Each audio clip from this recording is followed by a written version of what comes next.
안녕하세요, 김원준입니다. 어제 YTN의 보도에 따르면 한 아파트 주민이 자비로 경비실에 에어컨을 설치해 줬는데 관리사무소가 반대해서 에어컨을 못 켜고 있다고 합니다.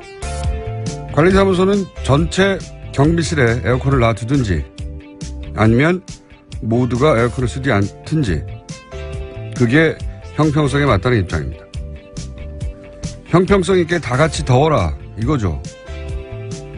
형평은 그럴 때 쓰라고 있는 단어가 아닙니다. 누군가 불공정하게 특혜를 입을 때 나머지 당하는 이들을 위해 존재하는 단어지 어떻게 한 사람도 빠짐없이 다 같이 불공정하게 대우를 받자는 게 형평인가요?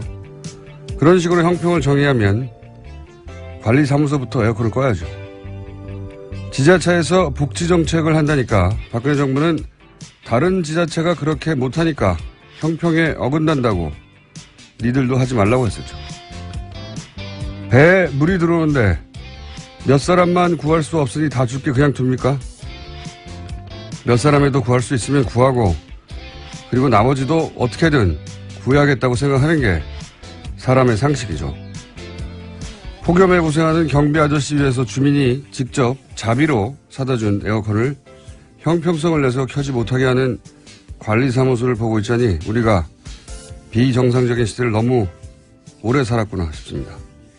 사람처럼 좀 삽시다. 김호준 생각이었습니다.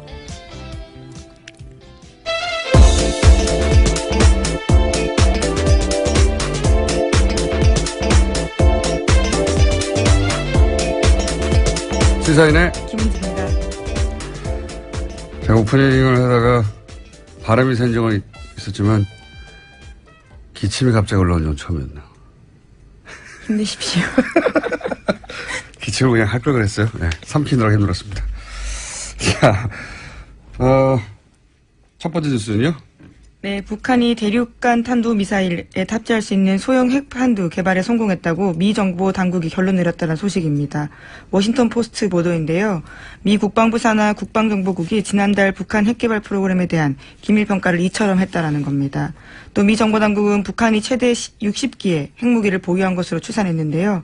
하지만 미국 최고의 핵 전문가 중 한 명으로 꼽히는 시그프리드 해커 박사가 워싱턴 포스트와 인터뷰에서 이에 대해서 비판했는데요. 과대 선전은 아주 위험하다라면서 이번 보고서에 대해서 비판한 겁니다.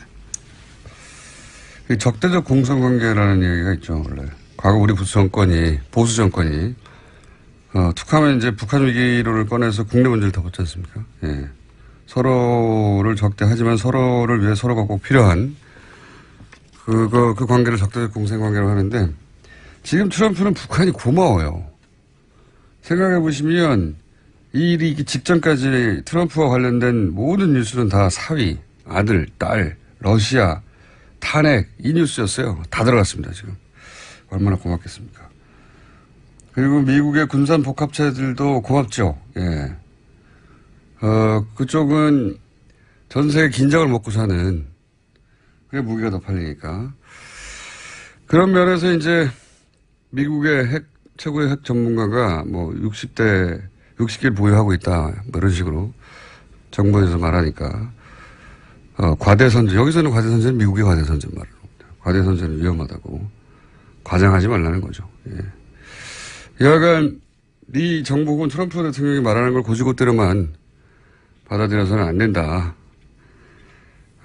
거기도 다 계산이 있는 거죠. 발언 하나하나에. 관련 뉴스가 근데 좀 많겠죠, 오늘? 예. 네, 관련 보도 나오니까요. 도널드 트럼프 미국 대통령이 입장 냈습니다. 관련해서 기자들이 질문하자 대북 경고 메시지를 쏟아낸 건데요. 미국을 더 위협하다가는 전혀 경험해보지 못했던 화염과 분노에 직면할 거다라는 메시지를 냈는데요. 뿐만 아니라 화염과 분노란 단어를 계속해서 쓰면서요. 무력이라는 단어도 덧붙였습니다. 화염과 분노, 노골적으로 이야기하면 지금껏 세계가 경험해보지 못했던 무력과 마주할 거다라는 건데요. 이에 대해서는 북한의 불바다 위협을 영어식 표현으로 받아쳤다라는 해석도 있긴 합니다. 저는 다르게 생각합니다. 왜냐면은 화염과 분노라고 하니까 이거 불바다를 이렇게 번역했나? 이렇게 이제 우리가 생각하는 거고요. 그게 아니고요. 영어로 해놓으면 금방 알 수 있어요. Fire and Fury거든요. 이거는 뭐랄까요? 두 가지 측면인데 하나는 미국에서 예전에 그 이라크 전쟁할 때 샥앤오라고 네. 군사 작전을 두 단어로 요약해가지고 그렇죠. 표현하는 뭐랄까 일종의 스타일이 있어요. 그때는 이렇게 표현했고 자기도 뭔가 표현하고 싶은 거죠. 표현하고 싶은데 둘 다 F가 들어갔잖아요. 파이어 퓨리. 우리 라임을 맞추는 건가요? 예. 그런 면도 있고 마음에 든 겁니다. 이 단어가. 근데 이 단어 자체는 아주 유명한 우리나라에서는 이런 게임 안 하는데 미니어처 보드게임이라고 있어요. 뭐냐면은 군인을 아주 작게 만들어가지고 이렇게 낱개로 진열해서 팔고 이런 거 보신 적 있죠? 네, 미니어처가 그런 네, 것들이니까요. 미니어처. 근데 네. 그 미니어처의 주인공이 군인인 경우가 많죠. 그게 이제 기원이 있어요. 미니어처 보드게임이라는 게 있어요. 우리는 그런 걸 안 하는데, 이렇게 보드를 놓고 군인을 작게 만들고 포도 막 만들고 기지도 만든 다음에 룰을 정합니다. 룰을 정한 다음에 자기들끼리 싸우는 거예요, 막. 그러니까 PC 게임에 오프라인 버전인 건가요? 그게 먼저 있었던 거죠. 네. 네. 그게 이제 그래서 시나리오도 막 나오고 룰집도 나오고 막 그러거든요. 아주 유명한 게임인데 그게 이름이 Fire and Fury예요. 네. 거기서 나온 것이다. 그리고 이 단어가 워낙 유명해서 이 단어로 노래도 있고 이 단어로 책 제목도 있어요. 예전에 2차 대전 때 저기 뭡니까 독일을 폭격했잖아요. 폭격기가 연합군에. 네. 그때 엄청난 폭탄을 쏟아부었는데 그 작전을 그때는 파이어 앤 퓨리라고 부르지 않았죠. 이 문구 유행하지 않았으니까. 근데 이 책을 나중에 2000년대인가 중반인가 뭐 하여튼 책을 썼는데 그때 이 제목을 따라 썼어요. 파이어 앤 퓨리라고. 이 단어 자체가 대단한 게 아닙니다. 유행하는 단어예요. 그 유명한 관용구다라는 취지의 예, 근데 이제 말씀이시죠? 골라낸 거죠. 멋있게. 네. 뭐 그렇게 멋있진 않습니다. 약간 예. 그렇고요. 이제 말잔치를 하고 있는 겁니다. 말하자면. 제가 이 이야기를 길게 한 이유 중에 하나는 말잔치를 하고 있는 거예요, 서로. 그러면서 가장 효과적으로 머릿속에 꼭꼭 박힐 자국민에게 단어를 선택하고 있는 중인 거죠. 파이어 퓨리 하면은 탁탁 박히는 게 있거든요. 자, 그렇고요. 다음 순요. 네, 이와 같은 트럼프 대통령 반응이 나오자요. 북한도 반응을 했습니다. 괌을 직접 공격하는 대상으로 지목한 건데요. 북한 전략군은 김정은이 결단 내리면 미사일을 임의시각에 동시다발적으로 연발적으로 시행할 거다라면서요. 미국이 일컫는 예방전쟁이라는 선택권이 미국에만 있냐라고 주장했습니다. 이 핵의 공포의 균형을 하는데 지금 이제 북한과 미국이 하고 있는 건 이제 존심의 균형이죠. 존심의 균형. 예. 서로.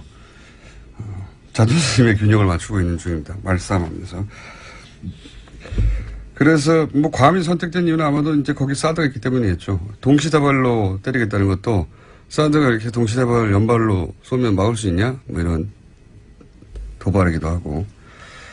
동시에 우리 언론이 보도를 해줘야 되는 내용은 뭐냐면 사실은 어제 하루 종일 포털에서 거의 이 괌 포위 사격 그다음에 뭐 하얀 분노 이 얘기만 했는데 실제 훨씬 더 중요한 거는 동시에 이러면서 북한이 거의 3년 가까이 엉겨하고 있던 캐나다 국적 그 임현수 목사입니다. 네, 목사. 네.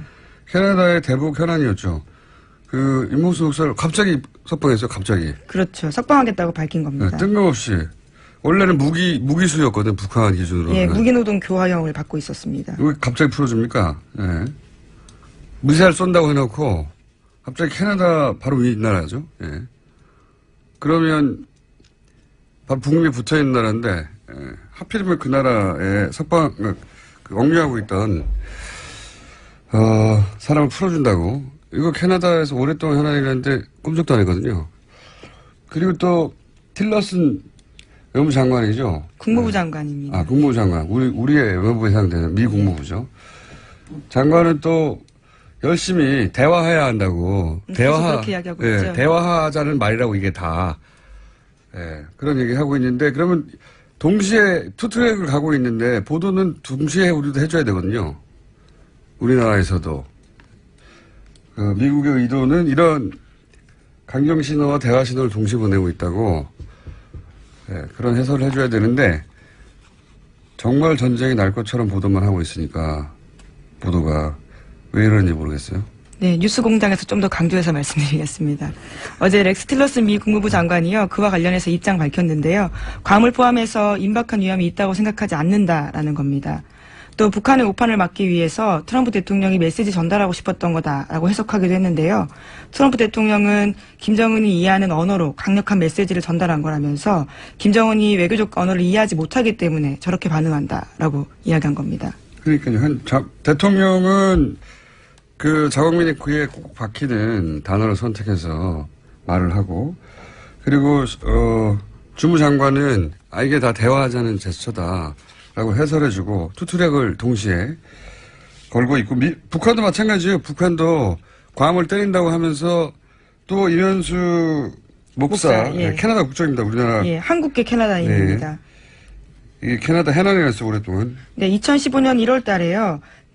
나선 지역에서 평양으로 이동하다가 체포된 바 있는데 국가전복 음모 행위였습니다. 그러니까 북한에서는 굉장히 센 혐의인데 이에 대해서 무기노동 교화형 받고 복역 중이었는데 어제 조선중앙통신에서 적대 행위를 감행한 이유로 무기노동 교화형 받았던 이면수 목사를 인도주의적 견제에서 병구속했다라고 밝혔습니다. 갑자기 인도주의가 어제는 전쟁하자고 하다가 갑자기 인도주의가 왜 나옵니까? 이런 시그널이 동시에 나오는 거를 동시에 사실 해설해줘야 보도의 균형이 맞는 거죠. 왜 전쟁 난다는 보도 뭐 이렇게 많이 나오는 건지. 자, 하여튼 그런 일이 벌어지고 있습니다. 네. 그리고 말전쟁을 하고 있고요. 이 관련해서는 저희가 잠시 후에 정세 전 장관과 함께 짚어보기로 하겠습니다. 관련 뉴스가 너무 많아서 좀 길게 얘기했습니다. 하여튼 불바다 이야기 때문에 그런 단어가 나온 게 아니라는 거. 예. 말싸움 중이라는 거. 존심의 균형을 맞추고 있다는 거. 자, 다음 뉴스는요? 네, 어제 문재인 대통령은 건강보험 확대 방안을 발표했습니다. 대부분의 치료비에 건강보험을 적용하겠다라는 내용인데요. 2020년까지 전국민 의료비 부담을 평균 18% 낮추겠다고 약속했습니다. 그러니까 미용이나 성형처럼 명백하게 보험에서 제외되는 항목 외에는 모두 건강보험 적용하게 된다라는 건데요. 4대 중증 질환에 한정된 의료비 지원 제도도 모든 중증 질환으로 확대하겠다라는 겁니다. 이게 좀 사실은 오랫동안 많은 대소정부의 공약이긴 했어요. 예, 그렇죠. 한 번도 실현된 적이 없어 그렇지. 네, 지금 리얼미터에서 들어와서 굉장히 시끄럽게 앉고 있네요. 오늘 리얼미터 미니가 있거든요. 조용조용히 할 것이지 이렇게 시끄럽게 앉아서 앉으면은. 자, 우리 보험제도 유럽에 비해서는 되지만 미국에 비해서는 몇십 년 앞섰거든요, 사실. 예. 이 분야 미국은 참 미개합니다, 보험제도. 국민보험제도에 있어서는. 미개란 단어를 쓰셔도 괜찮아요. 미개해요, 실제로. 예. 거기서. 이런 정도의 그 국민소득 수준과 흔히 말하는 선진국 중에 이런 보험제도를 가지고 있는 나라가 없어요. 근데 워낙 거기는 사보험 회사들이 막강하고 로비스트들이 그렇죠. 막강하기 때문에 예. 오바마 대통령도 결국 오바마 케어라고 하는 아주 반쪽짜리밖에 못했죠. 그것도 지금 미국에서도 그건 지금 트럼프는 있습니다. 다시 백하려고 하는 예. 것이고 거기는 환자에게는 헬이죠, 헬 정말로. 여하간 이렇게 해주면 좋은데요, 정말. 예. 미용과 성형 외에는 예를 들어서 뭐 암이든지 중증 같은 경우에 감기는 되는데 암이 안 돼서 문제다 이런 게 핵심이었잖아요. 보험제도 문제, 우리나라에선. 이렇게 해주면 참 좋은데, 재원을 어떻게 할 거냐. 네. 이 재원을 어떻게 할 거냐를 제대로 설명해주고, 그리고 그게 문제가 없다면, 만세죠, 이런 거는 진짜. 예, 우선 어제 정부가 밝힌 바로는요, 건강보험 누적 흑자 일부와 국가재정으로 감당하겠다라는 건데, 또 계속해서 세금과 관련된 정책도 나오고 있습니다. 알겠습니다. 저 리얼미터 옆에 앉아서 부실부실 거리고 있으니까 빨리빨리 진행하죠. 자, 제목 중심으로 좀 훑어보겠습니다. 네, 국세청이 부동산 탈루 혐의자 286명에 대해서 세무조사 나섰습니다. 다운계약서 작성, 변칙증여 등 혐의가 의심되는 사람들한테 전국 동시에 세무조사하겠다라는 겁니다. 네. 소위 파리 부동산 대책의 후속인 거죠. 예. 이제 안 팔면 되지 않느냐, 이런 반응에 대해서, 그래? 그러면 뭐, 당장 소득원도 없는데 주택을 이미 3채 이상 갖고 있다든가, 뭐 아니면, 분양권을 팔았는데 양도소득세가 전혀 없다고 신고했다든가, 뭐 이런 의심스러운 사례들 골라서 탈루한 거 아니야? 라고 공수처청이 흔히 말하는 털기 시작한 거죠. 예. 근데 뭐 원래 내야 될 것들을 안 낸 거니까요. 무섭겠습니다. 수 있죠. 네. 이렇게 돼서 걸리면 부동산은 덩어리가 커서 한 번 걸리면 몇백만 원이 아니라 몇억 단위로 세금을 수익당할 수 있거든요. 예. 집안채가 날아가는 거죠. 이런 식으로 하면. 김상조 위원장이 그랬지 않습니까? 정부 정책에 정하지 말라고. 예. 지금은 정하면 안 되는 시기입니다. 자, 부동산은 그렇고요. 예. 다른 뉴스는요? 네, 또 종교인 과세 관련해서는요, 또 유예될 수도 있다라는 논란이 있는데요. 예정대로라면 내년 1월 1일부터 종교인도 소득세 내는 대상이 됩니다. 하지만 김진표 의원이 이 시기를 2020년까지 미루는 소득세법 개정안 발의했습니다. 국회의원들 중에 개신교도들 중심으로 김진표 의원은 특히 대표적이죠. 예, 관련해서. 종교인 과세 문제는 저희가 별도로 다룰 만한 덩어리의 뉴스라서 짧게만 언급하자면 성경에도 나와 있어요. 가이사의 것은 가이사에게. 예. 세금을 내야 됩니까? 라고 예수에게 묻자. 가이사의 것은 가이사에게 주라고 세금 내라는 얘기입니다. 예. 성경에 그런 말이 있습니다. 다음에 다루기로 하고. 자, 다음 뉴스는요? 네, 검찰이 국정원의 민간인 댓글 부대 자료 공식 요청했습니다. 그래서 이번 주 중으로요, 자료가 넘어갈 것으로 보이는데요. 관련해서 특히 국정원 예산 부분에 검찰이 집중해서 보겠다라는 겁니다. 이건 의미가 있네요. 물론 뭐 예산을 국정원에 설마 다 넘기겠습니까만은 어쨌든 국정원의 예산을 들여다보는 첫 케이스가 될 수 있으니까 10분의 1만 넘긴다고 하더라도 뭐 혹은 100분의 1만 넘긴다고 하더라도 의미가 크네요. 이건. 국정원 예산은 사실은 국회의원 일부 그것도 문 닫고 비밀 발설하지 않는 전제하에 큰 덩어리로 들여다볼 수 있었을 뿐 세부적으로 들여다볼 수 없었거든요. 그러다 보니까 문제점들이 많았습니다. 불법적으로 전용되는 경우가 많아서요. 그러니까요. 자, 이제 한두 개 정도를 풀고 끝날 것 같습니다. 예. 네, 오늘 국민의당 827 전당대회 후보 등록이 시작됩니다. 오늘 11일까지 후보 등록 마감하고요. 또 이제 전당대회가 시작됩니다. 그렇군요. 여기서 안철수 후보가 대표가 되지 못하면 큰 문제죠. 예, 안철수 후보 자신에게. 국민의당에게도 큰 위기가 닥칠 수 있고. 대표가 된 이후에도 쉽지 않습니다. 제가 보기에는. 그런데 뭐 그건 저희가 걱정할 일은 아닌 것 같고요. 예. 다음 뉴스는요? 하나 정도 더 하면 끝날 것 같은데요? 예, 박지원 의원이요. 또 관련해서 폭로한 게 하나 있는데요. 19대 대선 당시에 안철수 국민의당 후보와 유승민 바른정당 후보 간에 단일화 논의가 있었다라는 겁니다. 이에 대해서 유승민 후보는요. 부인했습니다.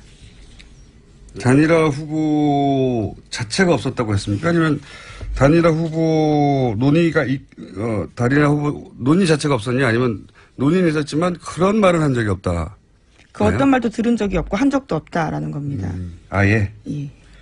김무성 의원은 반응은요? 김무성 의원 같은 경우에는요, 자신은 관련해서 그런 말을 박 의원에게 전한 적이 전혀 없다라면서 박 의원이 자기에게 들었다면서 소개한 유승민 의원 발언은 사실무근이다라고 했습니다. 다만 만난 거는 맞는데 그렇죠. 단일화 논의를 한 거는 맞는데 유승민 의원이 단일화 할 거면 햇빛 정책, 대북 정책을 버리고 사과해라. 예, 국민의당이 이럴 수는 없죠. 예. 그러면 자신이 탈당해준다 이렇게 해야겠다는 겁니다. 박지원 대표는 바른정당이 그걸 요구한다면 그렇다면 내가 햇볕 정책을 추진하는 당사자라고 할 수 있는 박지원이 내가 탈당해 주겠다. 그러면 단일화 되겠느냐. 이런 말을 주고받았다는 거예요. 그때 당시에. 박지원 전 대표의 주장입니다. 물론. 예. 방송에 대고 한 이야기고 여기 대해서 이제 코멘트를 한 거죠. 여기서 이제 디테일한 내용들은 갑론을박하고 있는데 어쨌든 만나서 안철수 유승민의 단일화를 얘기를 했다는 것은 사실로 밝혀진 셈이네요. 예, 김무성 의원이 그에 대해서는요, 주호영 의원까지 같이 만난 적이 있다라고 밝혔습니다. 네, 한 번 만난 적이 있다라고 하는 것이고 박지원 대표는 여러 번 만났다고 하는 거 주장하고 있는 것 같은데 횟수는 중요하지 않고 단일화를 하려고 했다. 예, 알겠습니다. 박지원 대표 한번 모셔봐야 되겠네요. 자, 바로 이어서 부시럭거리는 리얼미터 권수정 시장 나오셨습니다. 안녕하십니까. 참 저희가 관련해서 박지원 대표는 월요일날 잡아놨군요. 예, 이미 월요일날 물어보기로 하겠습니다. 자, 권수철 시장님? 네, 안녕하십니까. 네, 인사드렸었는데. 자, 그러면 대통령 지지율부터 대통령 지지율, 그리고 정당 지지율 짚어보겠습니다. 저희가 유일하게 주 중에 짚어보는, 예, 지난주에 북한의 미사일 발사 여파 때문에 좀 빠졌죠. 이번 주에도 아주 소폭 하락세입니다. 8%포인트 소폭 하락했고요. 71.7%의 긍정평가가 나왔습니다. 부정평가는 21.5%였고요. 아시다시피 지난주 주말에 유엔 안보리 대북 제재 관련 보도가 상당히 많이 나왔습니다. 그리고 한중 외교장관 회의가 좀 무례한 측면들 때문에 논란이 많이 되었었고요. 그리고 뭐 이렇게 북한 미사일 발사하면 보통 진보 정권의 지지율이 좀 떨어지는 편입니다, 항상. 예. 그리고 월화 한 이틀 동안은 그 자유한국당을 비롯해서 바른정당, 야3당이 그 현 정부의 대북 정책에 대해서 좀 일관되게 이제 공세를 좀 취하고 있는 상황이고요. 많이는 빠지지 않았지만 소폭 하락한 이유가 바로 이제 북한 미사일 발사로 이후에 계속 이어지는 이러한 여진들 때문이 아닌가 싶고요. 반면에 수요일 날에는 일간 집계에서는 73.7%로 반등을 했습니다. 어제도 반등을 했어요. 예, 지난주 주간 집계가 72.5%였는데 지난주 주간 집계보다 높았던 거죠.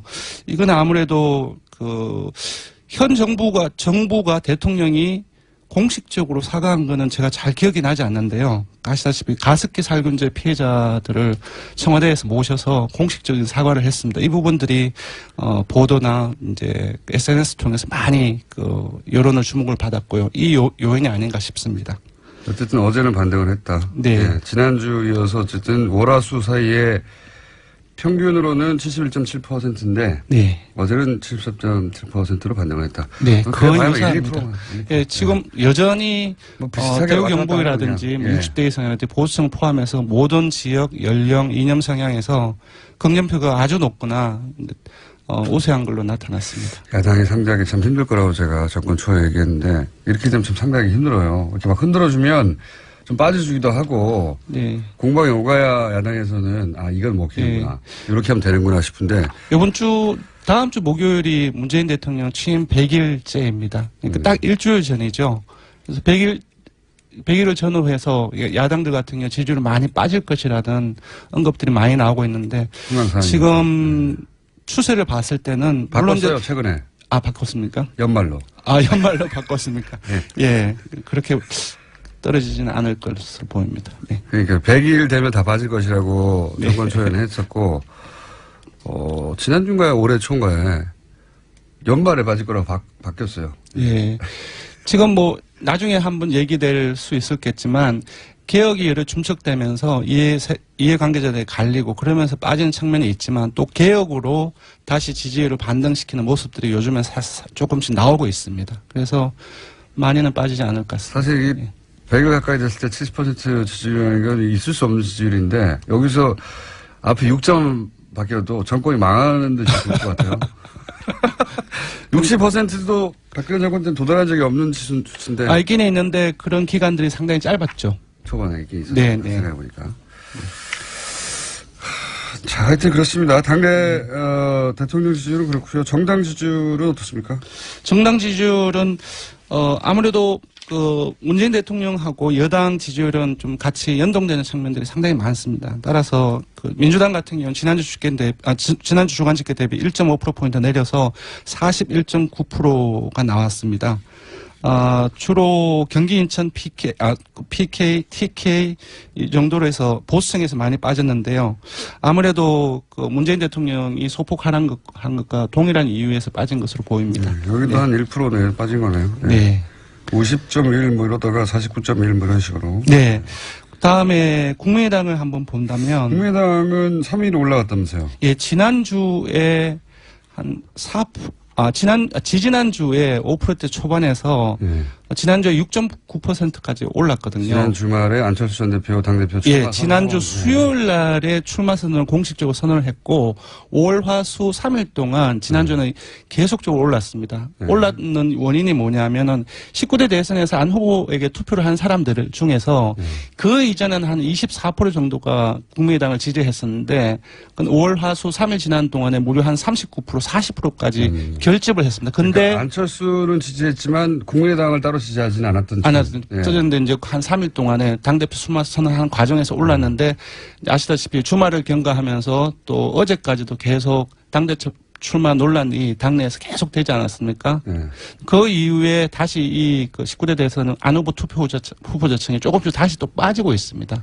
아하. 그래서 지금 이제 국민의당 같은 경우는 이번 주 주중에서 1.5%포인트 내린 5.4%로 다시 내렸는데 바로 금방 언급해드린 그 이유인 것 것으로 보이고요. 다시 오차범위 내이긴 하지만 최하위로 밀려났습니다.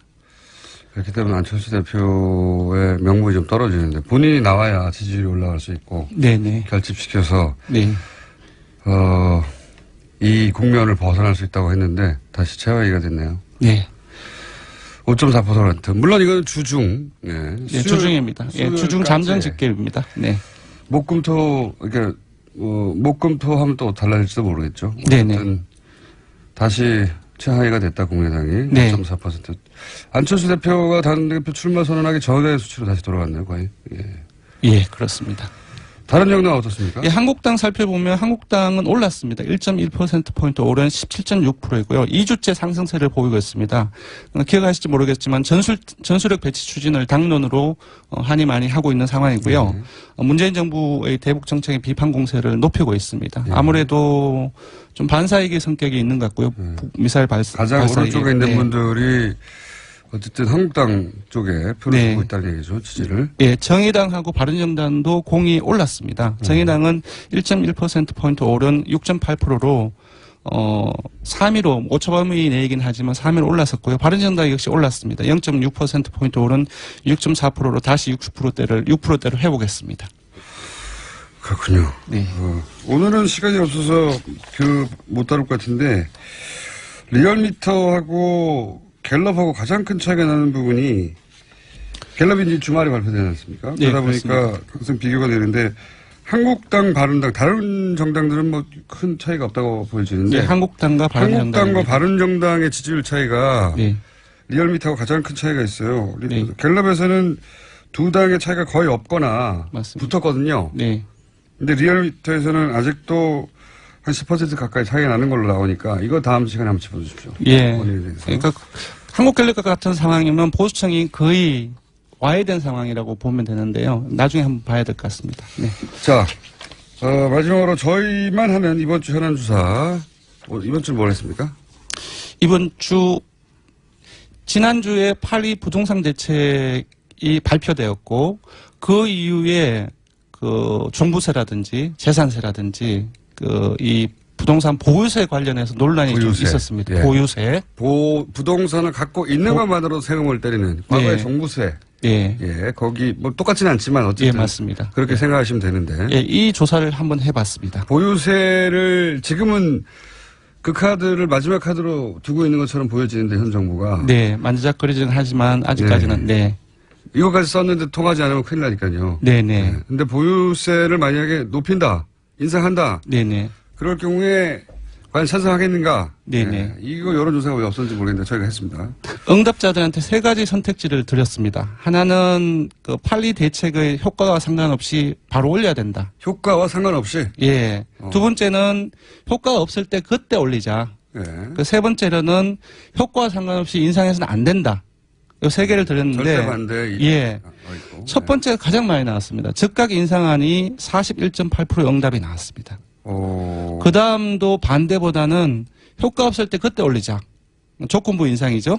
25.8%로 나왔고요. 70%가 가까이 되네요. 예. 효과와 상관없이 안 된다, 인상은. 이 응답은 20.6%가 나왔습니다. 네. 68%가 70% 육박하는. 야. 예, 인상으로 보면은 조건부 이상이든지 아니면 적강 이상이든지 인상이니까 합치면 한 70% 육박을 하고 한 3배 이상이 반대보다는 많습니다. 그래서 지금 잠시 보면 지금 이 보유세 문제는 지금 판리 부동산 대책이 투기 근절이라든지 주택값 안정화라든지 이 부분에 목적을 하고 있는데 지금 유권자들 같은 경우는 단순히 부동산 보유세 문제를 이 목적에 한하지 않고 있는 것 같습니다. 그러니까 돈을 많이 버는 사람들은 많이 내고 그리고 돈을 적게 버는 가난한 사람들은 좀 적게 내는 어떤 조세의 형평성 차원이랄까요. 이런 부분으로 접근을 하고 있기 때문에 이 부동산 보유세 문제의 적극 찬성 인상해야 된다는 의견이 높게 나온 것 같습니다. 조세 정의 차원에서 보는 거고요. 네네. 네, 참여정부 때 10년 전에는 예. 종부세에 해당되는 사람들이 5%도 안 됐는데 맞습니다. 예. 그때는 831 부동산 대책이라든지 또 그때도 마찬가지로 종부세 문제가 세금 폭탄 프레임들이 가동이 되어서 먹혔죠 그때. 예, 그때는 먹혔는데 지금은 이러한 저간의 상황을 보면은 안 좀 먹히겠네. 그때 세금 폭탄 프레임이 막히기 힘든 상황이 아닌가 그렇게 보입니다. 먹히기 힘든 상황이라고 해주십시오. 예, 먹히기 힘든 상황이 아닌가 싶습니다. 이것도 예상되네요. 네네. 대통령 지지층하고 비슷하게 겹치는 지난번 사드하고 지난주하고 비슷하게. 어쨌든 70% 가까이 보유세를 찬성하고 있다는 것은 예상과 다른 결과였습니다. 네네. 자, 여기까지 하겠습니다. 이름이 또 예, 있습니까? 조사 개요를. 조사 개요. 예. 네. 사실 대통령하고 정당 지지율 조사만 불러드리면 되는데요. 짧게 불러드리겠습니다. 이번 대통령 정당 지지율 조사는 TBS 의뢰로 전국 19세 이상 성인을 대상으로 8월 7일부터 9일까지 3일간 조사했습니다. 전화 면접하고 자동응답 혼용으로 실시했고 35,284명에게 통화를 시도해서 최종 1,531명이 응답을 완료했습니다. 응답률은 4.3%, 표본 오차는 95% 신뢰 수준 플러스 마이너스 2.5%포인트입니다. 지금부터 권수정 시작하겠습니다. 감사합니다. 고맙습니다. 북한과 미국이 극단적인 말을 주고받고 있죠. 한반도 8월 위기설 한번 짚어보겠습니다. 정세현 전 통일부 장관 연결됐습니다. 안녕하세요, 장관님. 예, 안녕하세요. 네. 까칠하다는 말을 하지 말아달라고. 네. 저희 작가한테. 저는 안 해요. 네. 부드러운 사람을 까칠하다고 하는데요. 네. 까칠한 말을 하지 말아달라고 하는 까칠한 장관님 연결됐습니다.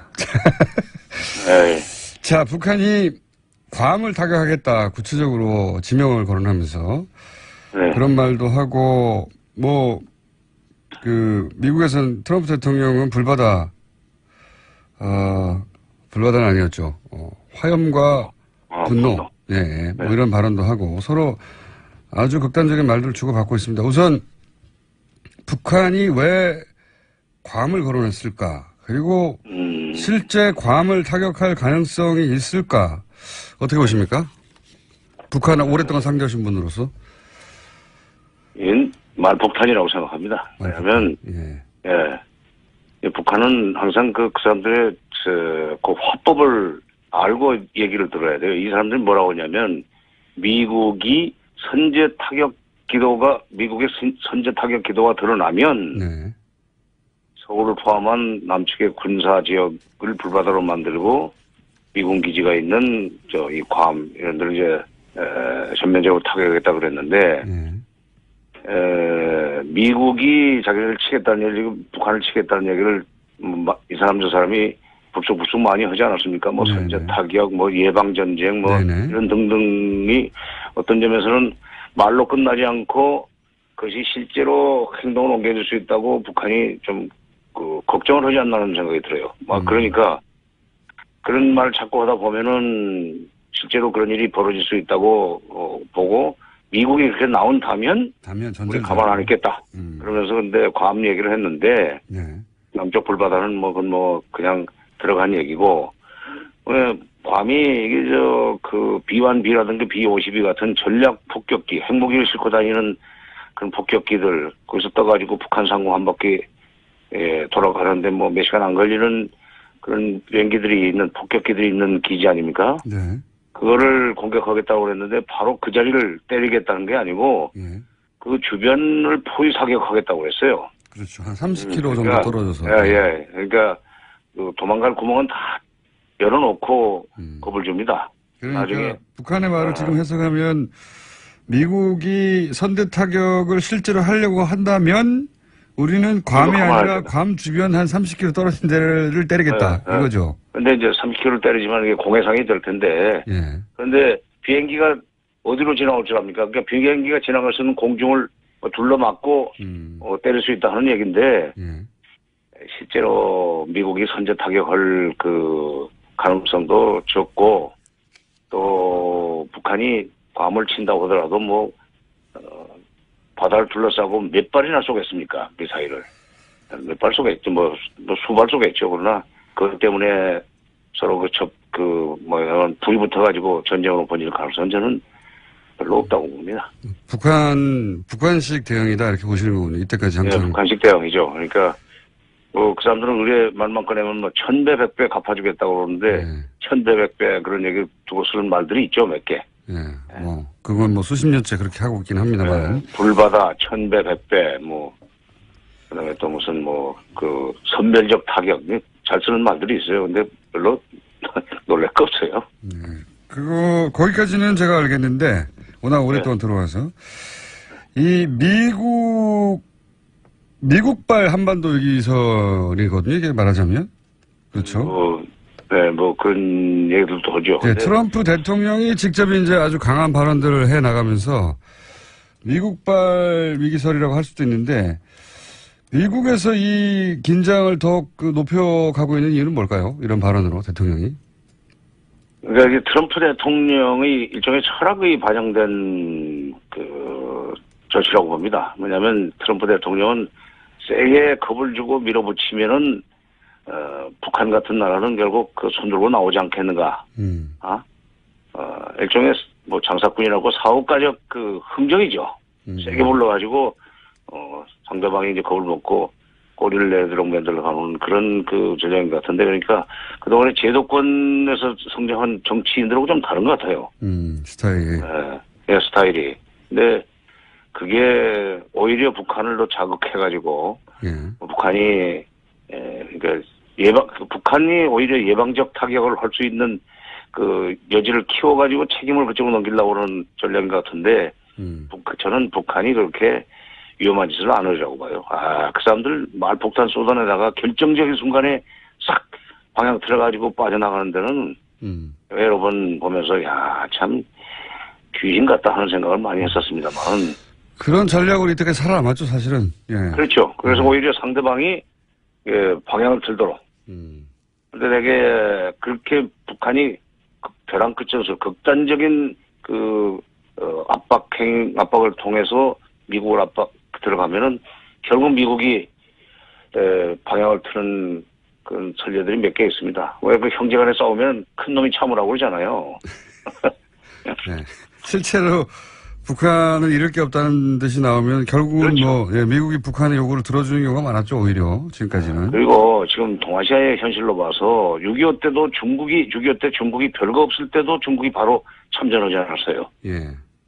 지금 중국은 미국 다음 가는 강대국입니다. 예. 북한을 군사적으로 공격하면 바로 그 불똥이 중국 대륙으로 뛰고 특히 동북 삼성 만주로 번질 거기 때문에 중국이 가만 안 이렇게 되는 거죠. 이렇게 되면 이건 한반도 전쟁이면서 실제로 미중 전쟁이에요. 세계대전이 되는 거죠, 사실은. 그렇죠. 미국이 그렇게 그거 벌렸다가 지금 다른 유럽이라든가 중동 같은데 벌려놓은 일들이 많은데 그거 어떻게 감당하겠어요? 못합니다. 그럼 8월 위기설은 어떻게 나온 거라고 보십니까? 뭐 이유가 있을 거 아닙니까? 이게 4월 위기설도 있었죠, 그때. 예. 4월 달에도 내가 다른 데서도 한번 얘기했는데 4월 달에는 금년도 예산이 지금 한참 심의 피크 기간일 거예요. 9월에는 결정이 돼야 됩니다. 미국 예산 심의. 예산이 10월부터 우리는 1월부터 시작이 되지만 10월부터 예산 연도가 시작이 돼요. 네네. 9월 국회에서 이제 끝을 내야 되는데 8월이면은 이제 한참 밀고 당기는 뭐 기술 조정도 해야 되고 하는 그런 시기 아니에요? 네네. 기술적으로. 이때 이 주한미군 또는 극동지역 또는 태평양 사령부의 예산이 깎이지 않도록 하려면 이 한반도가 위험하니까 절대로 이 부분은 손대지 말라 하는 그런 어떤 메시지를 보내기 위해서 나는 출처가 미국 내 군산복 합체 내지는 군부라고 봅니다. 뭐, 미 국방부 쪽에서 핵무기 60개 있다는 얘기도 나오고, 거기에 대해서 미 전문가는 뭐 과장하지 말라고 자기들끼리 싸우기도 합니다, 지금.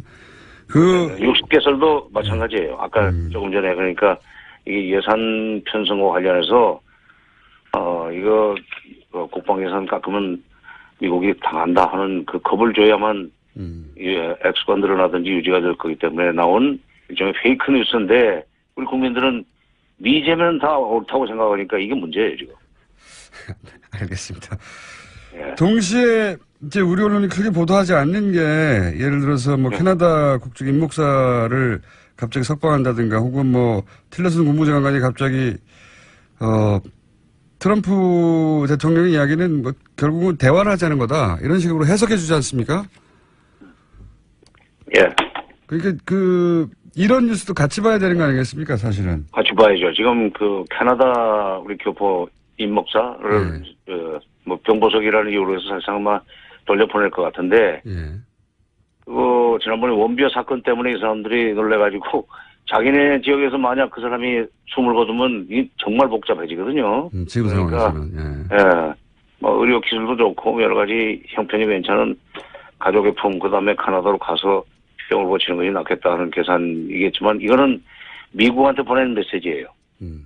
당신네들도 지금 이런 식으로 해결해야 될 문제들이 있지 않느냐. 그러니까 우리는 그런 식으로 당연히 그 좋은 자세로 다가오면은 얼마든지 대화할 용의가 있다. 그러니까 한쪽으로 선제 타격하면은 뭐 괌을 폭격하겠다, 괌 주변 바다를 폭격하겠다는 얘기를 하면서도 미국한테 빨리 우리 대화했으면 좋겠다는 소위 그 메시지라고 저는 생각합니다. 과거에도 보면 대화 직전에 가장 거친 말들이 오고 갔습니다. 보통. 그렇죠. 더위가 절정에 이르다 보면 이제 가을로 넘어가듯이. 그러니까 거친 말들을 한참 주고받아서 전쟁 나나 싶으면 대화가 시작되는. 그렇죠. 그런 과거 사례가 많이 있었는데 그런 루트를 다시 타지 않겠나 하는 짐작도 들고 이건 어떻습니까? 뭐요? 가스하신 장관님 갑자기 튀어나오시는 뭐요? 장관님 저기 아니 돌발 질문을 많이 하시니까 좀 겁나지. 안보리 제재 있지 않습니까? 안보리 제재. 거기서 뭐 석유는 빠졌다. 뭐 그렇지만 가장 강한 제재다. 뭐 이런 식의 얘기 많이 나오는데 안보리 제재로 북한이 미국이 원하는 대로 갈까요? 안보리 제재 효과가 있겠습니까? 우선 석유 송출 금지가 빠졌다는 것이 뭐 북한한테는 별로 타격이 안 된다고 저는 봅니다. 대중무역의 3분의 1을 삭감시켰기 때문에 무역으로 거둘 수 있는 액수 10억 불을 못 벌게 했기 때문에 손 들고 나올 거라는 것은 착각이고 10억 불이면요 1조 달러인데 그렇죠? 1조 달러인데 그게 사드 한 대 값보다 싼 겁니다. 1조 2천억 달러가 그렇잖아요. 그렇군요. 근데 북한 무역이 규모가 아무리 작더라도 3분의 1 타격을 입는다고 그래서 미국이 시키는 대로 손들고 나올 가능성은 없고 안보리 제재가 지금 8번째입니다. 근데 7번째 안보리 제재를 결의하면서 또 역대급이라고 맨날 그랬어요. 가장 강력한. 항상. 가장 강력한. 이게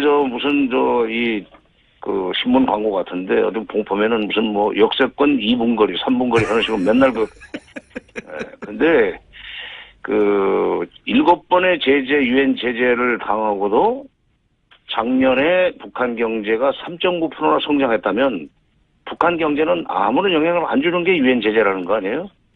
지금 그다음 미국이 대북 제재를 유엔 제재를 주도할 때 경제적인 타격을 주면은 결국은 숨이 막혀가지고 손 들고 나올 거다 하는 전제에서 그렇게 된 건데 작년 경제가 3.9%면 우리 경제 성장률보다 높은 거예요. 물론 이제 규모가 작은 데서 3.9%하고 우리 같이 1조 5천억 달러 된 그런 GDP를 가지고 있는 나라에서 3%, 2%, 2.5%는 다르지만 나는 이 유엔 제재가 앞으로 북한의 태도 변화를 유도하는 데는 큰 역할을 못하리라고 봅니다.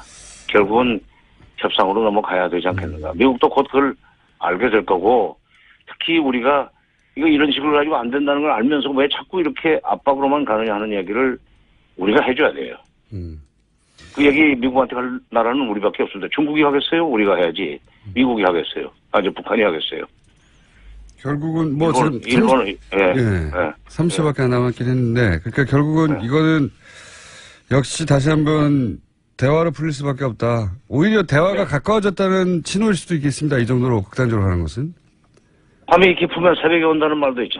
뭐 이럴수록 대화가 가까워진다고 생각하고 우리 정부에서는 대비를 해야 된다고 나는 봐요. 그리고 조금 전에 말씀드렸듯이 여러 가지 채널을 통해서 그야말로 진정성 있게 미국한테 이렇게 해봐야 알겠습니다. 결국은 대화로 넘어갈 텐데 라는 것을 입력을 시켜줘야 돼요. 알겠습니다. 정세현 통일부 장관이었습니다. 감사합니다. 지난 월요일 오프닝에서 제가 언급했던 이야기인데 올해 전기가 남는다는 기사가 났습니다. 2년 전 정부가 세운 전력 수급 계획에 따르면 분명히 12년 후에나 22% 예비율을 도달한다고 그 계획을 세웠었는데 갑자기 올해 30% 이미 도달했다는 뉴스가 나왔었죠.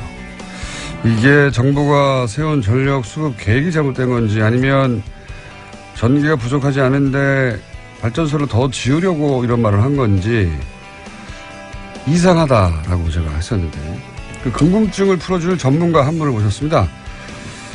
아주대학교 에너지학과 겸임 교수 김영창 교수님 스튜디오에 직접 나오셨습니다. 안녕하십니까? 네. 이 분야는 전문가가 도대체 어딘지 잘 모르겠고 그리고 기사를 봐도 도대체 이 기사가 맞는지 틀린지 감수할 수도 없고 저희가 전문가가 아니다 보니까. 그런데 이제 교수님을 저희가 모신 이유는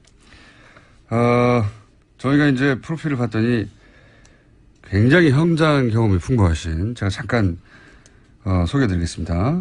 서울대 전기공학과를 졸업하시고 석박사 하시고 한국전력 한국전력 알아야죠. 한국전력에서 30년간 근무하셨고 그리고 전력거래소 전력거래소가 뭔지도 좀 이따 제가 여쭤보겠습니다.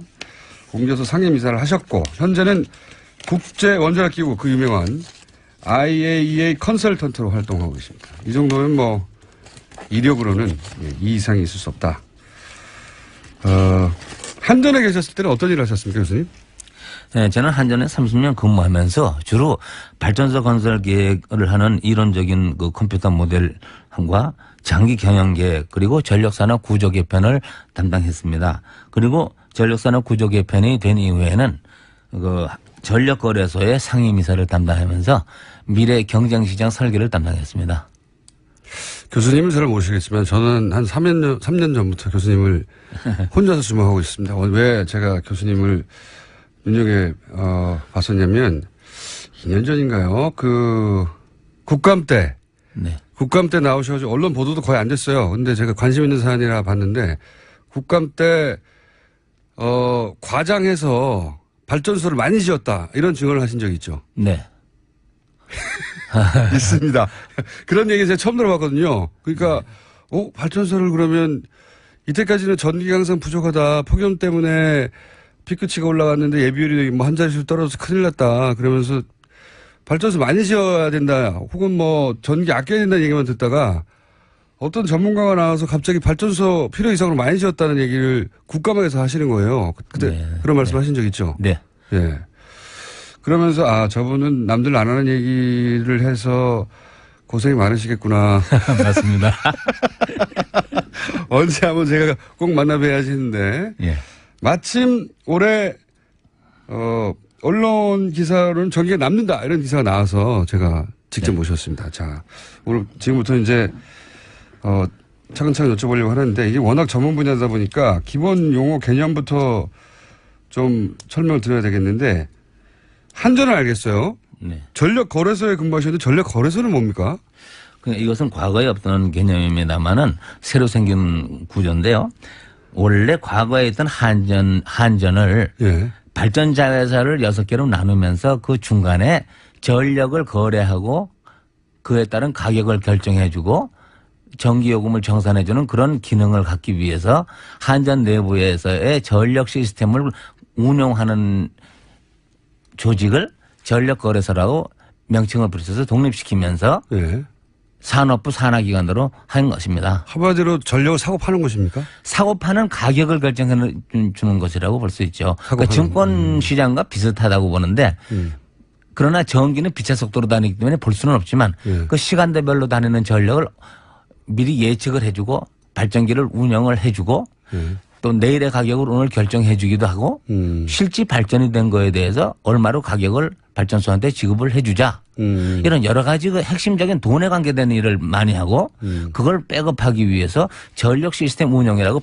우리나라 발전기 350개가 운전을 하고 있는데 그것에 대한 그 명령을 내려주는 그 중요한 그 분해 같은 기관입니다. 굉장히 중요한 기관이네요. 네. 전력이 남는다 모자란다 가격이 얼마다 이런 거를 결국은 전력 거래소에서 결정하게 된다는 거죠. 네. 예.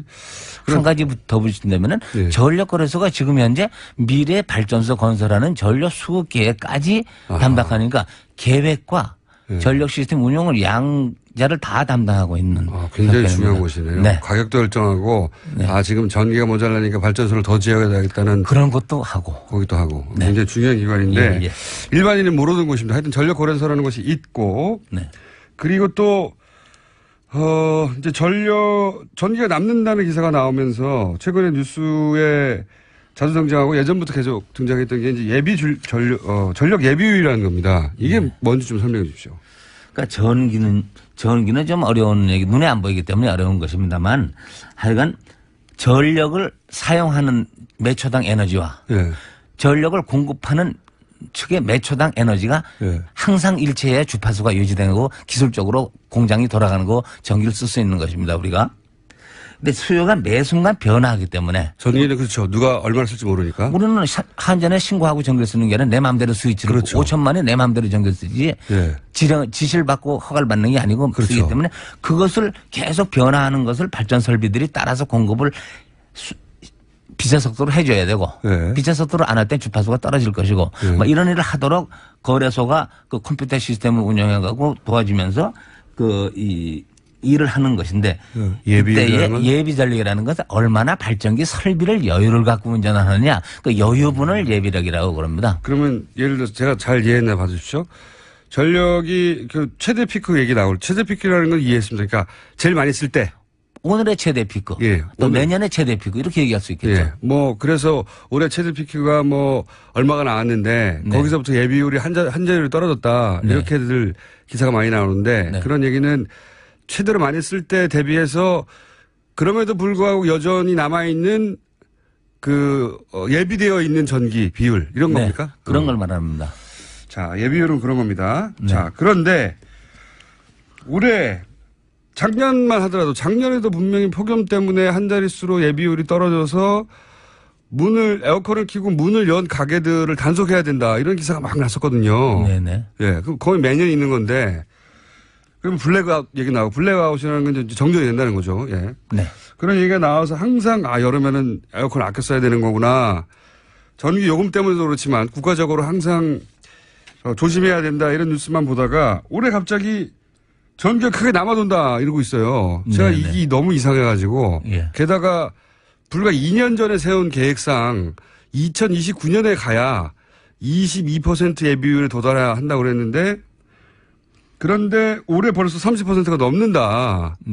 이런 기사가 났고 근데 제가 이해가 안 가는 건 발전소는 2년 만에 지을 수가 없는 건데 2년 전에 어차피 2년 후에 어떤 발전기가 가동되기 시작할 건지 다 알았을 텐데 이 수급 계획을 어떻게 세웠길래 갑자기 이렇게 되는가 이해가 안 가는 거죠. 왜 이런 일이 벌어진 겁니까? 그러니까 수급 계획은 대부분 현재를 하는 게 아니라 미래 발전기를 5년 10년을 바라보고 전력수를 예측하고 나서 거기에 필요해서 예비력을 더해서 발전소를 짓는데 거기서 사실상 그럼 미래 5, 6년 후에가 지금 예측한 대로 수요가 나타나느냐? 지금 예측한 것보다 더 낮게 나타나면은 그 당시 5년 후에 가면 그때 예비력이 너무 낮게 되는 것이고. 또 전력 수요가 이렇게밖에 성장 안 할 것이라고 해서 예비력을 정확하게 갖춰서 해놨는데 전력 수요가 올라간다 그러면은 그때 5년 후에 문제가 될 것이라고 생각하는데 지금의 오늘은 과거의 5, 6년 전에 이 의사결정이 지금 현재 나타난 것이지 오늘 원하는 건 아니죠. 그래서 오늘 원하는 것이 아니지만 올해 전기가 발전 설비가 남을 수도 있고 모자랄 수도 있는데 올해는 그것이 많이 남는다 이렇게 생각을 하는 것입니다. 많이 남는다. 그런데 제가 그 이해가 안 가는 것은 이게 뭐 10년 예측이 틀렸으면 모르겠는데 네. 불과 2년 전 예측이 이렇게까지 틀릴 수가 있는가. 그리고 갑자기 올 여름부터 이럴 수가 있는가.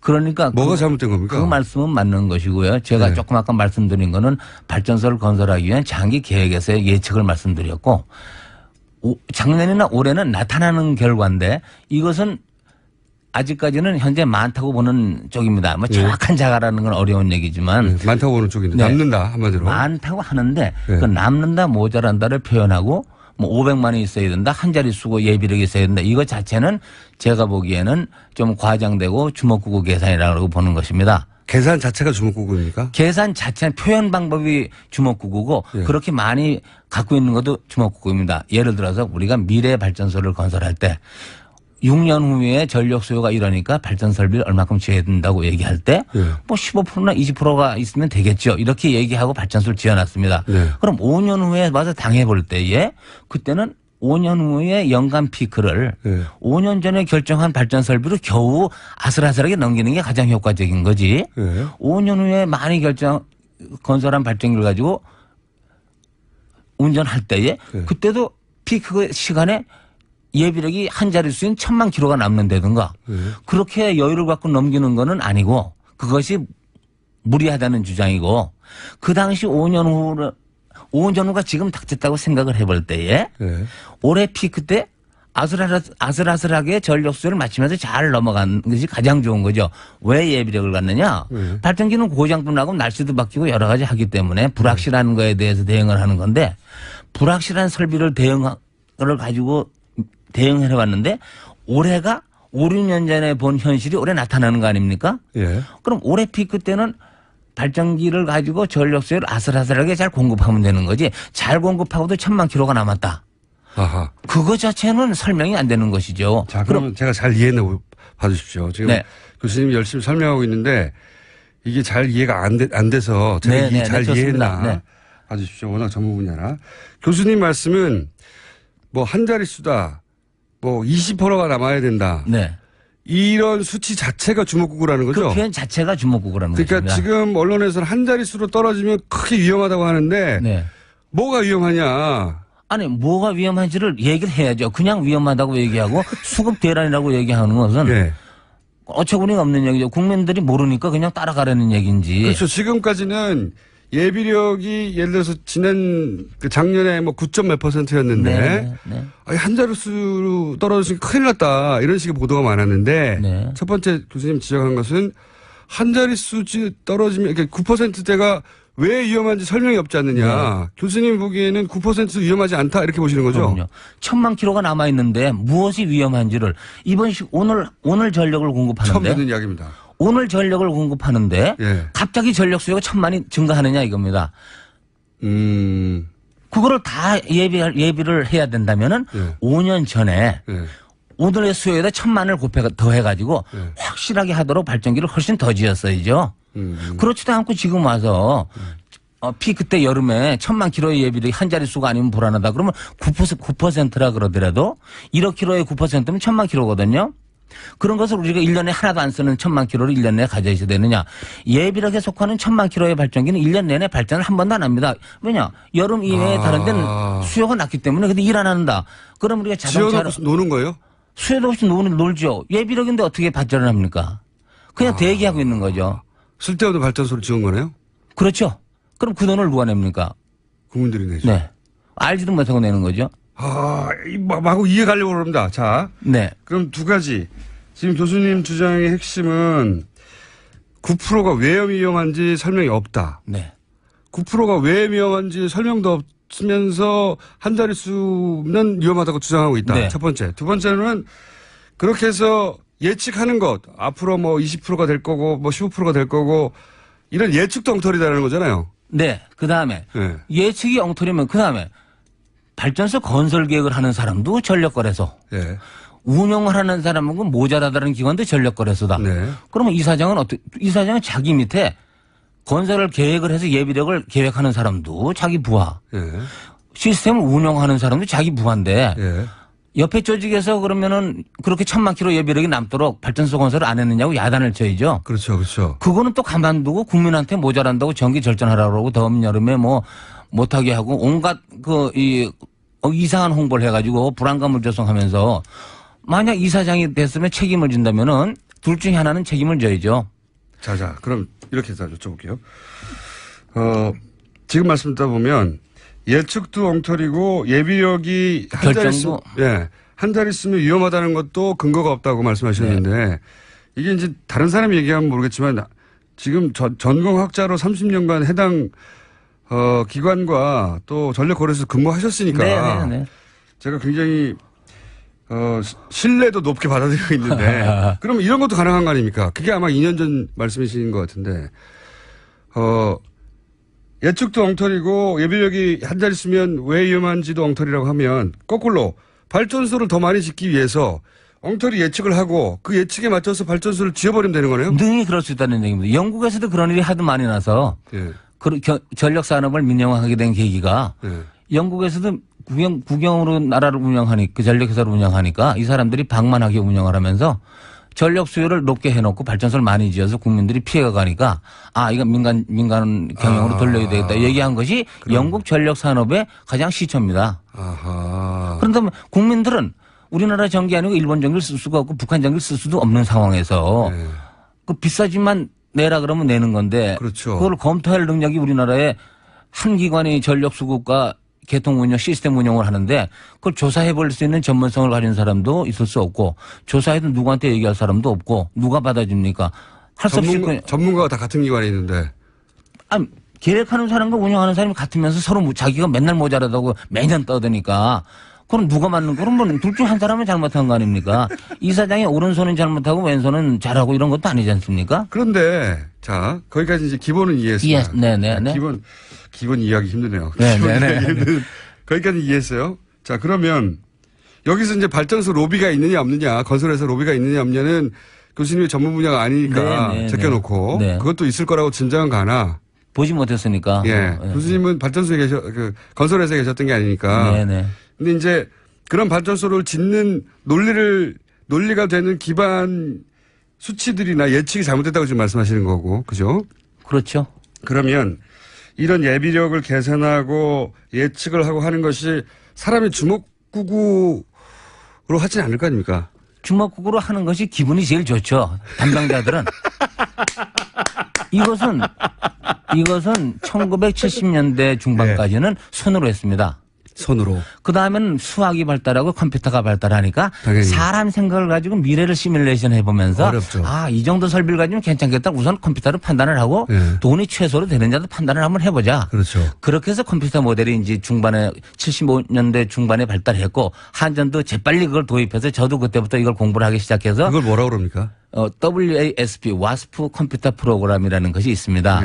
그럼 그것을 저는 1977년부터 여태까지 40년 동안을 공부를 하고 지금도 그 프로그램을 거치고 다니고 있습니다. 그러나 컴퓨터 프로그램이라는 거는 엉터리 입력을 집어넣으면 엉터리 답을 나오는 것이고 그렇죠. 최저가를 하라고 하면 최저가를 할 것이고 그렇죠. 동계산을 하면 동계산을 할 것이지. 자기가 자체로 판단을 못하죠. 컴퓨터가 자체 판단할 능력이 없으니까. 그렇죠. 컴퓨터 보러 넣고 환경 영향 다 고려하고 모든 사람의 주관적인 입력을 다 넣어가지고 누구나 만족할 수 있는 답을 내고 멋있는 거 내고 환경도 만족하고 다 내는 정부도 만족하고 한전도 만족하는 걸 내라. 그거 아니면 난 지금 못 쓰겠다 이러고 있으면서 와스프 프로그램 엉터리다 이렇게 하는 사람도 되게 많고 또 원자력 하는 사람들은 와스프라는 프로그램에서 화력발전소 건설이 계획이 많이 나오면은 와스프라는 거 틀린 거다 엉터리다 이렇게 얘기하고 또 화력발전 사람들도 원자력이 많이 나오면 그 프로그램 속에 원자력만 많이 나오도록 비밀로 누가 집어넣대더라 그러던 거 쓰면 안 된다 이런 식으로 서로 하면서 서로 이해 결과가 자기 마음에 안 들면 프로그램 엉터리라고 하는데 미국 거라 못 쓴다 우리나라 실정에 안 맞다 뭐 실정자만 붙이면 다 되니까 실정자만 붙이면 다 되니까 그 다음에 전력 수요를 예측해서 맞는 건 하나도 없습니다. 자기가 차는 시계가 하루에 몇 번 맞겠어요. 아무리 좋은 시계라도 맨날 움직이니까 맨날 틀리잖아요. 미래의 10년까지의 전력 수요를 예측해서 그 예측이 맞으니까 발전소를 짓겠다는 게 아니고 예. 예측이 미래를 이렇게 볼 때 발전소 건설 계획은 이렇게 한다. 예. 이것이 최상의 계획이고 이렇게 답이 나왔으니까 이걸 갖고 검토해서 우리와 맞는 걸 사람들이 회의를 해서 고치자. 예. 이렇게 하면은 상당히 좋습니다. 그러니까 예측이 맞는 데는 건 거짓말이고 예. 예비력도 예측한 예비력이 미래에 그대로 나타난다는 것도 센 거짓말이고 예. 되지도 않는 얘기를 모르는 사람이 속이면 모르는 사람이 속죠. 예. 그렇죠. 그러니까 전문 분야니까 모르죠. 그렇게 말하면. 그런 걸 가지고 얘기를 하면서 남을 속일 수 있는 방법은 뭐냐. 인풋도 안 보여주고 거기다가 꾹꾹 찔러가지고 이번에 석탄 화력은 2025년에 3개가 꼭 나오도록 해라. 당연히 그렇게 할 수 있죠. 그럼 모든 컴퓨터는 쓰레기를 집어넣으면 쓰레기가 나오는 것이고 예. 10년 후에 원자력 발전소가 2대로 나오게 하라. 꾹 찍어놓으면 나오는 것이지. 그거를 정부에 보고해서 이것도 와스프에서 나온 결과입니다. 이렇게 얘기할 때 정부의 어떤 관리가 그거 틀렸으니까 다시 해봐. 이럴 사람도 없잖아요. 손으로 와스프가 어떻게 돌아가는지 모르는데요. 예. 속을 안 들 컴퓨터가 계산하는 걸 자기가 컴퓨터에다 머리를 들이받고 계산해 볼 수도 없는 거고 계산이 엄청나게 계산합니다. 지금 컴퓨터가. 말씀은 그러면 그런 거를 예측하는 프로그램이 있긴 하고 그 프로그램으로 미국도 돌아가는데 그런데 여기에 자기가 원하는 걸 넣어서 자기가 원하는 결과를 도출할 수 있다는 거죠. 당연하죠. 그게 아니면 컴퓨터가 아니죠. 아하. 그런데 그렇게 할 수는 있는데 교수님이 보시기에는 그렇게 했다는 거죠. 당연히 하겠죠. 저도 그렇게 하겠죠. 귀찮으면은 남을 어거지로 설득하기 위해서 그렇게 할 수 있고 그런 것이 필요하면 그렇게 하겠죠. 그런데 재미있는 것은 이것을 이번에 국회에서 이제 자꾸 지적을 하니까 예. 앞으로 이제 와스프를 안 쓰겠다는 거 아닙니까? 국회에서 알고 자꾸 와서 보고하라 그러니까 남이 모르는 걸 써야 되겠다. 뭐 이렇게 하는 거 아닙니까 지금? 그러니까 한전 혹은 거기 관련된 의사결정의 자리에 있는 사람들이 네. 그동안은 본인들이 이렇게 집어넣어서 이런 결과가 나오면 누구도 토를 달 수가 없었는데 네. 교수님 같은 분들이 갑자기 나타나가지고 국회를 통해서 그 문제가 많다고 지적하고 그러니까 이 프로그램 쓰지 마자. 요새는 그러고 있습니다. 요즘 그러고 있다고요? 이 핑계가 좋죠.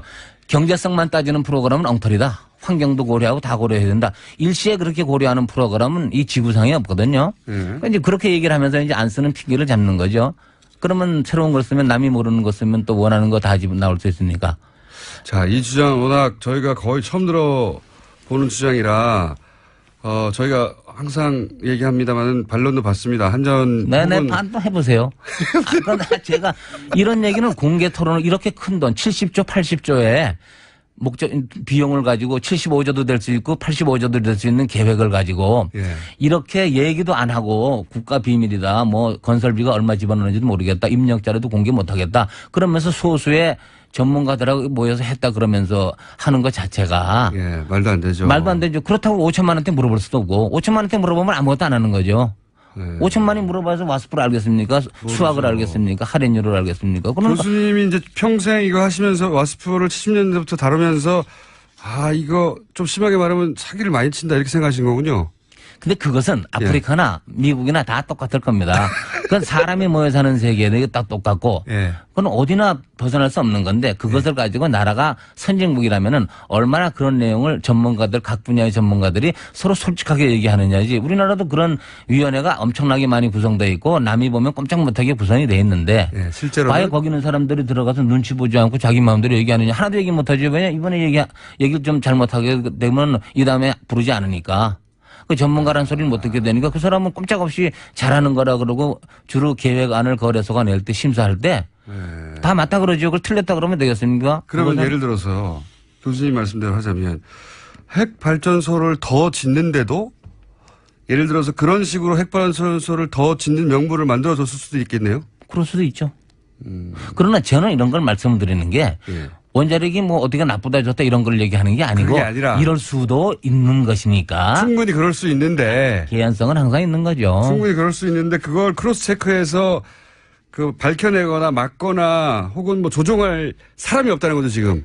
저는 알아도 힘이 없죠. 제가 혼자고 지금 이러니까 전혀 할 수가 없는데 교수님 혼자 이런 주장하시면 고초를 많이 겪으셨겠습니다.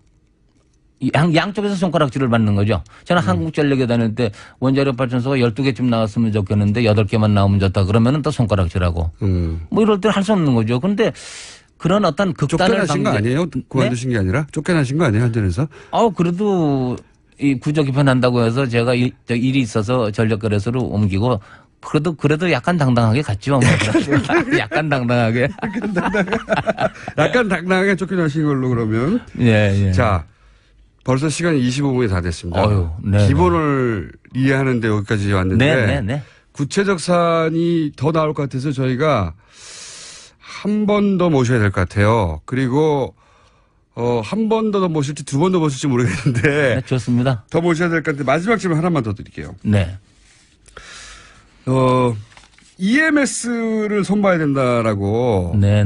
인터뷰 들어오시기 전에. 예. 말씀하셨는데 EMS가 뭔지 이해하지 못한 채 들어왔습니다. 네. 그래서 EMS 이거 문제다. 국가가 EMS 정부가 조사해야 된다고. 수사해야 됩니다. 수사해야 된다고 막 주장하셨잖아요. 근데 아무나 수사하면 안 되고 예. 가장 높은 데서 수사하지 않으면은 아마 가장 높은 누구도 데는- 말을 안 들을 것입니다. 청와대에서 직접 해야 된다. 네, 그렇지 않으면 절대 말 안 듣습니다. 끝까지 거짓말하고 잘하고 있다고 서로 얘기하고 교수들 다 동원해서 우리가 잘하는데 뭐냐 그러고 이렇게 그러기 때문에 조사를 해야 된다는 것입니다. EMS를 조사해야 된다. EMS가 뭐 국산으로 EMS가 뭡니까, 개발했다. 근데? EMS라는 거는 간단하게 말씀드리면은 인천공항에서 컨트롤 센터가 있는데 예. 비행기 이착륙을 관제하는 컨트롤 센터가 있는데 거기 사람들이 일일이 눈으로 보면 구름김은 못 보고 그렇죠. 밤에 못 보고 할 때는 컴퓨터가 자동적으로 그렇겠죠. 비행기 위치 조정하고 다 레이더로 하고 다 하는 그런 자동적인 시스템이 있다고 상상을 해보십시오. 예. 뭐 잘하고 있겠죠, 인천공항은. 그런 것을 전국에 발전기가 350개가 있고 수천 군데에서 전기를 쓰는 것을 매 6초마다도 체크하고 5분마다도 컴퓨터가 체크해서 아하. 사람이 전력을 잘 국민들에게 공급할 수 있고 사고가 나서 전력이 다 발전기가 중지하지 않도록 그러니까 전국 도와주는 컴퓨터 시스템이 패키지입니다. 아하. 그러니까 전국의 전기가 제대로 작동하고 효율적으로 움직이고 있는가를 통제하는 시스템이다. 중앙에서. 네. 근데 이 EMS가 뭐가 문제죠? EMS를 여태까지 제대로 쓴 적도 없고 이론을 이해한 적도 없고 국회에서 지적했을 때 왜 그렇게 안 쓴다고 지적하느냐 물어보지도 않고 국내에서 개발한다 그러고 개발했는데 남의 걸 뺏겼는지 안 뺏겼는지 몰래 그냥 하고 제품이 있는지 없는지 제품 검수를 제대로 했는지 아하. 또 누가 돈을 어떻게 쓰고 어디다 돈을 썼는지 민간 회사가 지금 개입한 걸로 돼 있는데 그 민간 회사에 전문가도 없는데 어떻게 세계적으로 프로그램을 개발했는지 교수들끼리 다 짜고서는 잘했다고 속이니까. 근데 이것이 왜 중요하냐. 그 돈을 다 개인으로 먹었는지 안 먹었는지 사진을 안 찍어서 모르는데 예. 먹어도 좋습니다. 국내에 남아있으니까. 그런데 그럼 상관없죠. 그건 좋은데 진짜 문제는? 진짜 문제는 뭐냐. 그러한 컴퓨터가 없다는 것이 문제입니다. 실제로는 없어요? 제가 없다고 얘기할 때 못 예. 보게 하니까 예. 얘기 안 하고 있다고 막 속이지만 예. 그거에 대해서 공개적으로 얘기하고 떳떳하게 다 외국 전문가를 부르든가 우리가 같이 조사를 하고 해야 되는데 그 전에 산업부 장관 지시를 했는데도 불구하고 그런 것도 과반수로 9명 중에 김영창 혼자 틀리다 그러고 9명이 잘 쓴다 그러니까 이건 잘 쓰는 거다 이렇게 결론을 냈고 과학을 다반수로 과반수로 코페르니쿠스도 죽는 거죠. 그러니까 다수결로. 다수결이니까 다수결이고 그다음에 감사원에서도 감사를 했는데 예. 손방망이는 문제 없다 그러고 문제는 있으나 뭐 그냥 그렇다고 넘어가고 지금 핵심은 핵심은 그런 것이 우리나라에 없기 때문에 앞으로 국가적인 재앙이 올 확률이 무지무지하게 커지고 있는데 오히려 블랙아웃은 그런 데서 오는 것이지 발전소가 모자라서 오는 게 아니다. 예비력하고는 전혀 관계 없다고 볼 수 있지. 전혀가 아니라 예비력은 주파수 맞추는 데 관계 있는 것이고 예. EMS가 작용하는 것은 발전소가 전개통이 무너질까 봐 예. 미국에서도 그런 일이 2번이 났으니까 예. 그런 것을 5분마다 발전기한테 출력을 제대로 지시해가지고 아하. 그러니까 사람이 350개를 동시에 통제 못하니까 네. 컴퓨터가 350개를 다 눈으로 보고 계산하고 다 해서 사람을 도와줘야죠. 그렇죠. 컴퓨터가 그 균형을 맞추는 걸 해야 되는데 네. 그 시스템이 있다고 주장하지만 없다. 없습니다. 제가 없다고 주장할 때 있다고 얘기하러 나와야 되고 예. 시연을 해야 되고 논리적으로 답변을 해야 되는데 외국 기관까지 불러서 거짓말도 막 하고 잘하고 있다고 거짓말도 하고 미국과 우리나라는 환경이 틀리다고 얘기하고 실정. 예. 그럼 미국 걸 왜 샀습니까? 옛날에 틀린 걸 수백억을 주고. 그러니까 이런 관계인데 그것이 중요한 게 아니고 만약 이것에 문제가 생겼을 때에 발전기가 8초 내에 전국이 중지합니다. 그때 오는 재앙을 상상해 본 사람도 없고 그런 일 없다고 부정을 하기 때문에 이것은 국가에서 가장 높은 기관에서 철저하게 수사를 해서 국가를 살려야 된다고 생각하는 것입니다. 알겠습니다. 알겠습니다. 굉장히 중요합니다. 이것을 느끼지 못하고 국민들이 모르면 중요하지 않은 게 아닙니다. 국민들이 모르는데도 중요한 게 엄청나게 그러면 많은데. EMS를 잡아야 할 것을 발전소 많이 짓는 것으로 해결하려고 하는 많이 거는 지어보라 그랬죠. 그건 조금 돈 20조 더 나가는 일이고 그건 별거 아닙니다. 어떻게 보면 20조가 더 나갔는데 예. 나라가 전력 공급이 안 돼서 뭐 수돗물도 공급이 안 되고 뭐 온갖 철도도 가다 쓰고 지하수가 침수되고 나라가 엉망이 방송도 안 되고 예. KTX도 가다 쓰고 열흘 동안 암흑 세계가 될 때를 상상을 아무도 안 하면서 거래소가 잘하고 있겠지.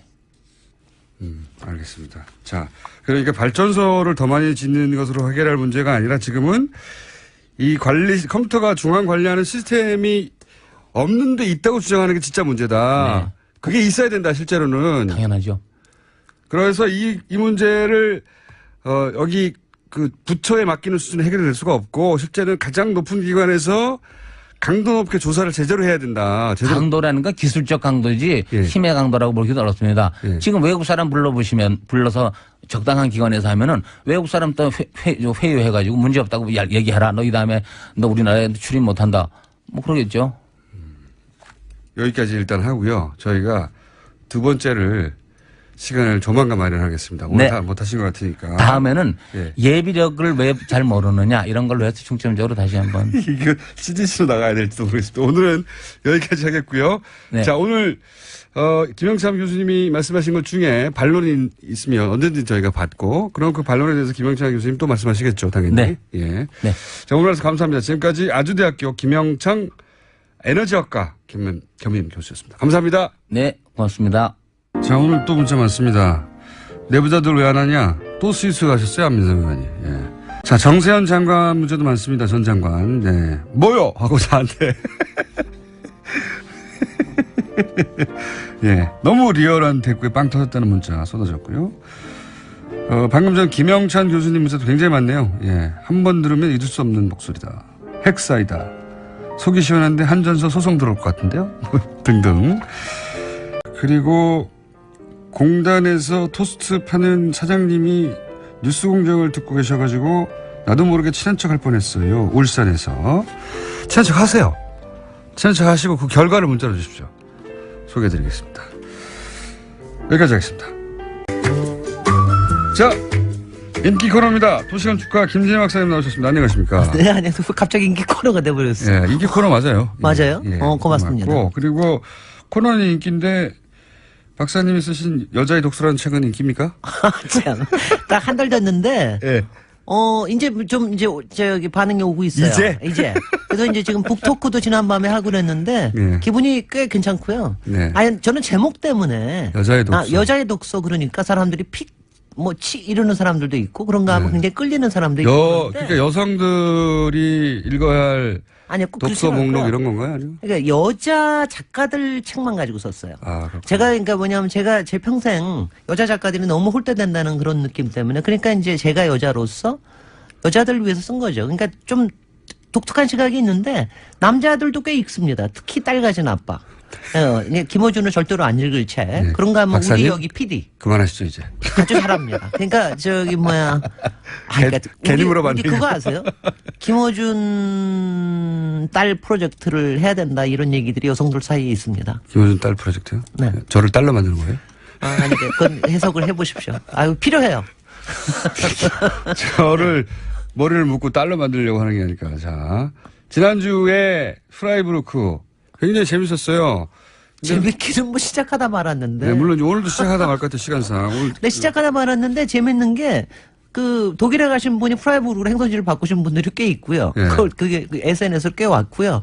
그다음에 거기 주민들도 뭐 얘기해 오시고 그리고 프라이부르크에 또 놀이터가 사실은 굉장히 유명하거든요. 그건 근데 놀이터 모르겠네. 얘기도 네. 하고.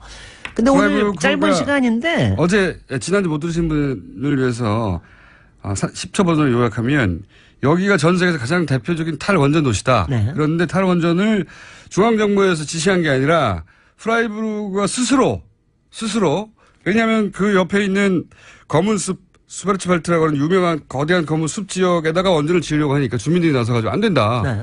대안을 내놓으라고 했더니 좋아 그럼 우리가 대안을 내놓을게 네. 하고 스스로 대안을 내놓아서 생태 도시로 유명해진 곳입니다. 글쎄요. 그 전수는. 대안을 만드는데 한 10년, 15년 걸렸고요. 네. 그러고 나서 92년도에 내부에서 시의회에서 만약에 통과시켜가지고 지금 25년째입니다. 그러니까 지자체가 스스로 한 겁니다. 대안을 내놔버린 거예요. 근데 이게요. 사실은 이제 이렇게 독일이 연방제니까 가능한 거예요. 그렇죠. 우리처럼 예. 이제 지방자치가 안 되고 중앙에서 워낙 돈 많이 내려오고 그럴 때는 어려운데 독일은 연방제고 그리고 이 지역이 또 나름대로는 상당히 이제 유서가 깊은 데니까 그리고 돈도 어느 만큼 있고 대단히 고학력자들이 많은. 맞습니다. 네, 그것도 있고 그리고 여기는 정당도 무지 많아요. 네. 그리고 여기 녹색당 시장이 처음으로 당선된 데가 여기입니다. 그러니까요. 도지사도 나오고 가장 그러니까 진보적인 도시라고 할 수 있는 거죠. 그런 사실은. 거죠. 그러니까 예. 근데 굉장히 정말 놀라운 게 25년 동안에 이게 바뀌어진 걸 보면 그러니까 우리가 특히 이제 도시계획이나 건축하면서 온 이상적인 얘기를 다 하다가 그 다음에는 이제 다 그야말로 용두사미가 되잖아요. 현실 앞에서는. 여기서는